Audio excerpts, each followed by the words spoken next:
Nivaly ny fangatahana nataon'ireo mpiasan'ny postra malagasy nanao fitokonana nanomboka ny fahatelopolon'ny volana jona lasa teo ka nanomboka androany ny atony fitokonana.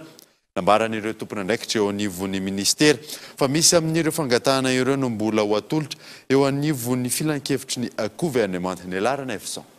Fanesorana ireo sora-bavety no nanamarian'ireo mpiasan'ny postra malagasy nanao fitokonana nandritra ny 14 andro teny Antaninarenina ny andron'ny androany. Ary milaza aminareo fa anajanona ny hetsika izay efa natomboka na teto amin'ny Antananarivo izany na any amin'ny faritany rehetra any.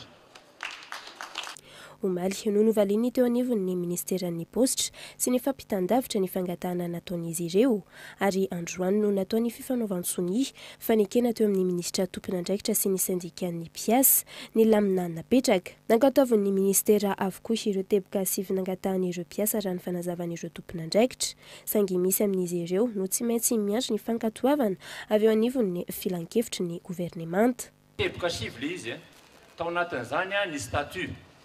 Ny statut ny postra zany. Ny fanarahana ny statut fa hiaraka ny rototany telototany.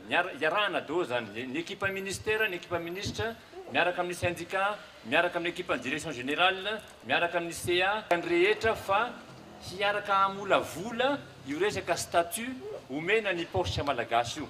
Satria anisan'ny teboka zay nafanafana io resaka statut io nandritra an'ireny le fanehoan-kevitra teto reny. Anisan'ny nodinina tao koa le resaka hoe privatisation sa filialisation.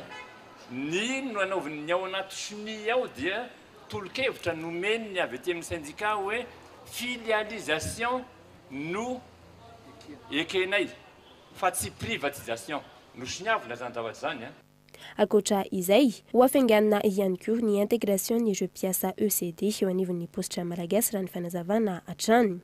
Ny lalàna sy fitsipoka ianarana hatramin'izay mantsy dia hoe izay nahafeno enitaona ihany. Fa ministra dia tena nandahy mihitsy omaly hoe tsy le enitaona ihany ka fa ho jerena mihitsy hoe ahoana ny fomba ho atao mba ahafahana miintegre ny zay ex-ECD ho filazantsika azo atao amin'ny postra azy. Zany hoe ny ex-ECD rehetra zany dia ho jerena miaraka ny fomba ahafahana miintegre azy ato anaty mba ho lasa mpiasa-panjakana ireo ex-ECD ireo.